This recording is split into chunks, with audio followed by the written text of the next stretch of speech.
to Ozidi TV. We are here to bring to your notice our special topic. All this while, each time we bring a topic to you, we want you to digress, look into it, use it immensely for your own personal growth. And today, we are going to have a wonderful topic that says, what triggers the youth to negative behavior? And here with me are my beloved guests who have something to throw as a question, but provided they are not going to use it to blow my head. Those questions, I believe that is going to help us. Here today are my beloved guests. By my right hand side is Deacon Uche Abba. Deacon Uche Abba, you are welcome. Thank you. And sitting immaculately beside Deacon Uche Abba is our brother Festus Ibezim. You are all welcome to Ozidi TV. Thank you for coming, because we believe that each time we have our guests here, they always have something to give to me that we add to what I've done already. So, if there is any question based on the topic, I still want to remind you of the topic. The topic says, what triggers the youth to negative behavior? If there is a question, I believe that you have some questions to give out. Let me start from Deacon. Deacon, I want to hear from you. Thank you for having me. Today I'm glad to be part of this Ozidi TV show. You're welcome. You're welcome. Yes, sir. Yeah, over the years, it has been noticed that the youths are indulged in several social vices in society. And that makes one to wonder, this generation of youths, are they the kind of youths that can carry us to the next level? Because we have a lot of social vices that are being traced to the youths. And that brings to mind this question. Okay. What triggers the youth to all these negative behaviors? Okay. You see, like the topic really announced, when we talk about trigger, we're talking about what can shoot that behavior into limelight. Though behaviors from youth that are trying to be negative, you know, we have positive and negative, but we are talking deeply on the negative side. In fact, there are so many factors, and these factors are so broad-chested that it might not take us one day to finish, but I'm going to try. See, you know, when we talk about the youth are like somebody sitting at the middle of a road. We have the adolescents, from the child's upbringing down to the youth. Once after the youth, you enter the main adult factor. That's the papas and the mamas. One of the factors that usually trigger youth to indulge in negative behaviors, one of them is poor upbringing, poor parental upbringing. Because in church children, sometimes you discover that parents will force their child to start to misbehave.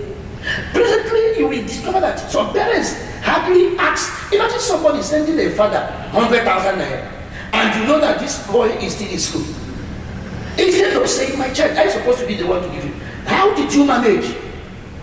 Sometimes you see a mother asking a daughter whom she knew that is not doing anything, can you send me 50,000 naira? How did this guy get this money? So poor parental upbringing usually cause this. Another thing is what we call poor socialization. Show me your friend and I will show you the kind of person you are. You discover that no matter what you say, no matter how you behave, whoever you put into serious feeling with, somebody you flow with can influence you. Characters can easily be influenced.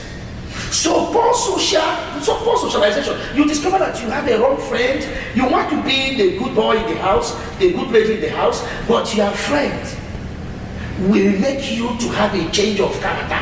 Your friend will tell you why you disturbing yourself going to church, why you disturbing yourself trying to be educated. There are so many shortcuts you can use to get money, to be what you want to be. I've seen some people while they are in school, they are still running some kind of cadre. And these kind of cadres are cadres that are not too good to be mentioned.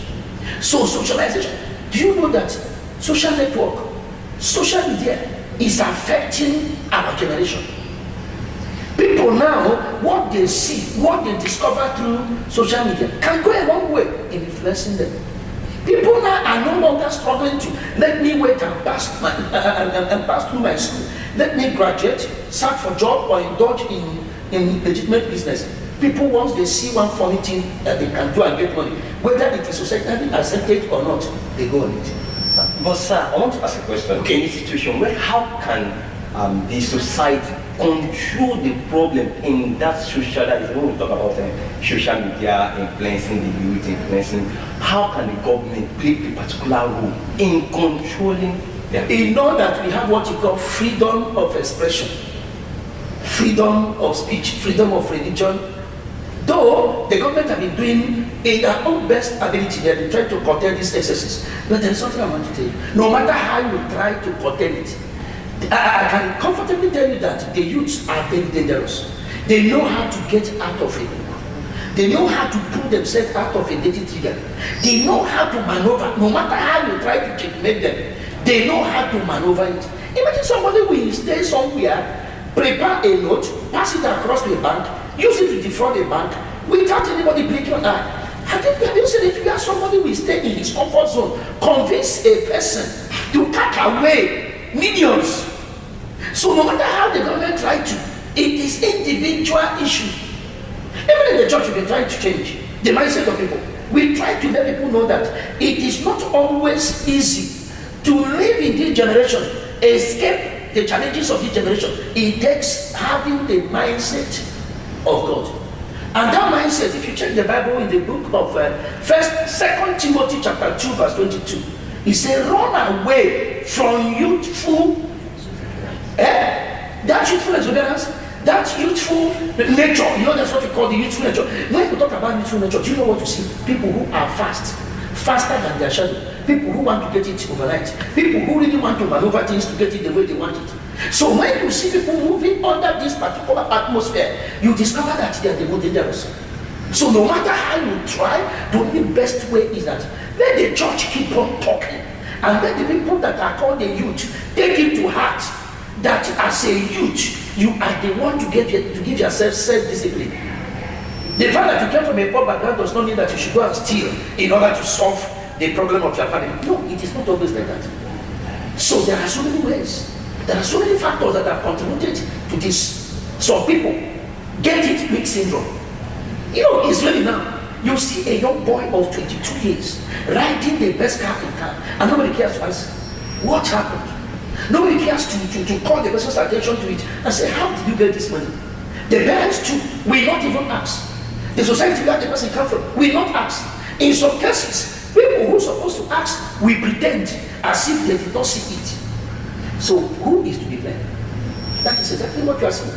So whether you like it or not, there are some factors that I've mentioned that triggers youth to indulge into bad behavior. Do you know that sometimes you see politicians promising youth, don't worry, kill, hijack the ballot box, do everything humanly possible for me to win, I'm going to compensate you. And when such promise is being made, you will see that a youth or group of youth can go a long way, damaging, killing, destroying, truncating the peaceful atmosphere of the voting period in order to fulfill the promise they gave to that person.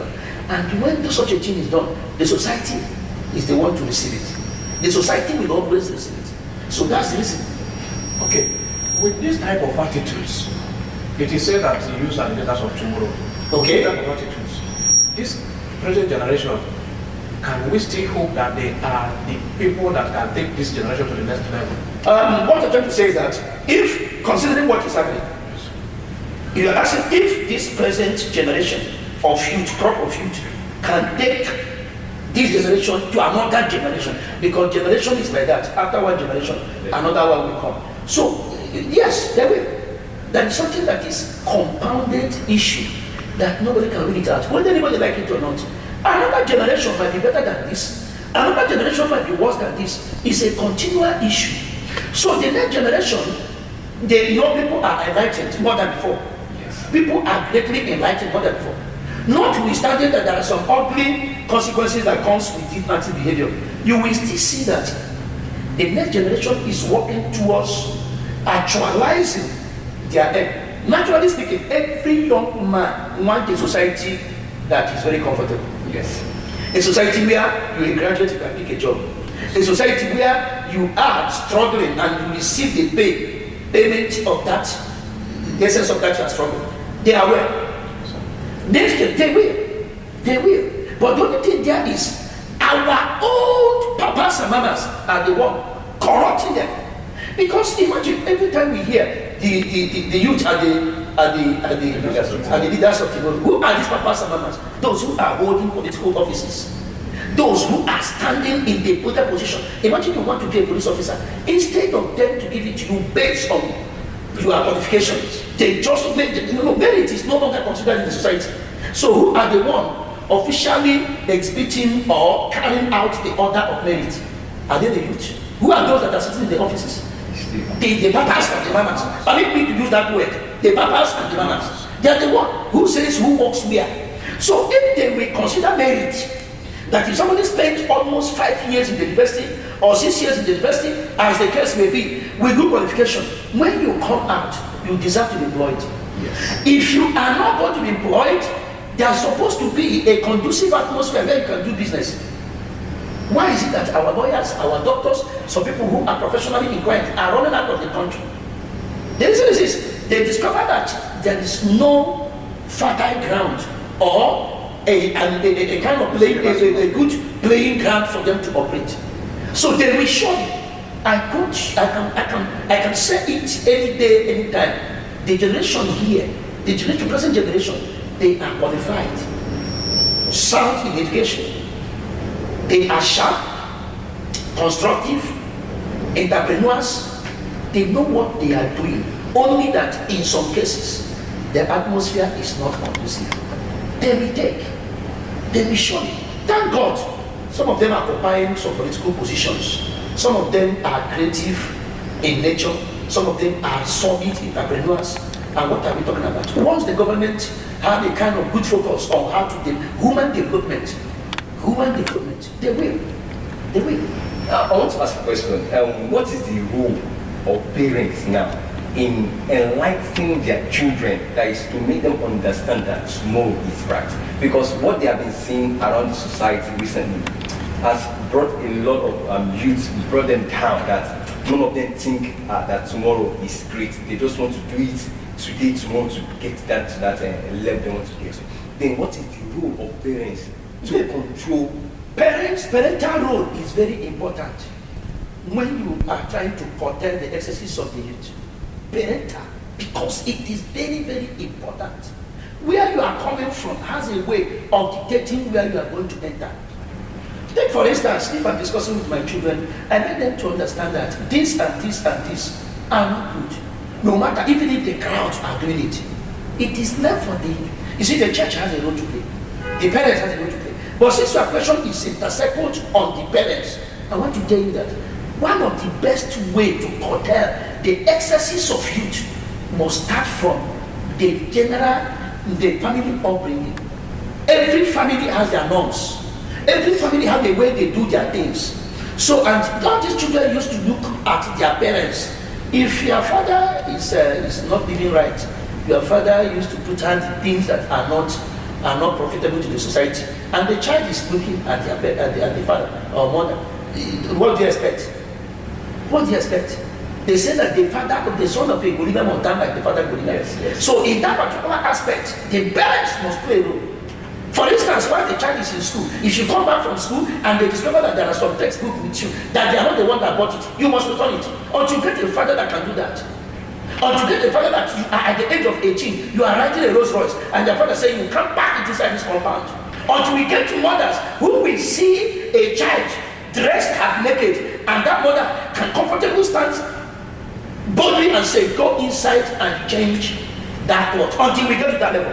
We get to a level whereby you come back late. Everybody is supposed to have their time. You come back late and your father will say, go back to where you are coming from.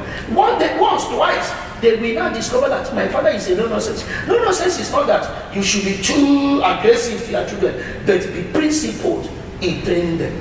So that is how parents can come in to play a role in challenging this particular tidal wave. So I believe that this little, you know, we have little time. I believe that this little measure, all we need to do is keep on praying for our youth. The youth are facing so many things, and the youth supposed to understand that the society is theirs. Because no matter what, no matter how you trigger it, every society you see, the number of youth across the number of the aged. People want to relate with the youth. People want to carry the youth along. Anything you see people doing, they want to carry the youth along. That is why the youth of every society is so vitally positioned to change, to make or mar the society they find themselves. So that is it. I really thank you for coming. I am very, very glad. I am very glad for coming. You really did justice to this topic. And that is it. Thank you for having us today. I'm very glad too. Really, I'm very glad. One of these days I'm still going to bring you people across. You know, our duty in Ozidi TV is for us to enlighten people, bring some subject matters, treat it in a way that everybody will understand. So thank you once again for coming. I want to thank everybody, all our viewers. You have the right to make your comment, contribute your own idea, or ask questions at the comment section. And at the same time, if you are a young man, a young woman, never you drop the idea that through you, God can help the society. That through you, something new can come. Some people are inventors, some people are good politicians. Don't ever allow the fire that will bring change in this society to quench in your hand. Anything you can do that is constitutionally approved, that is godly, do it to help our society. Contribute your own quota. Do not allow the enemy to use you to carry out evil activities. Once again, I am Bishop Dr. Moses Albert. Until we meet next week, and discuss on another topic. Meanwhile, we have a way of appreciating our guests. I will not forget that. Ozidi TV say I should present this wonderful gift to you. And at the same time, Brother Festus, Ozidi TV say I should present this to you. Thank you, sir. Use it and keep on praying for us. Thank you. Keep on remembering us in your prayers, because we believe that the Lord is the one who set this particular platform. It's a platform where we are trying to make people to understand so many things. Please take it from us. Thank you. It's well with you. It's well with you. God bless you. Until we meet next week, it is well with you. In Jesus' name, amen.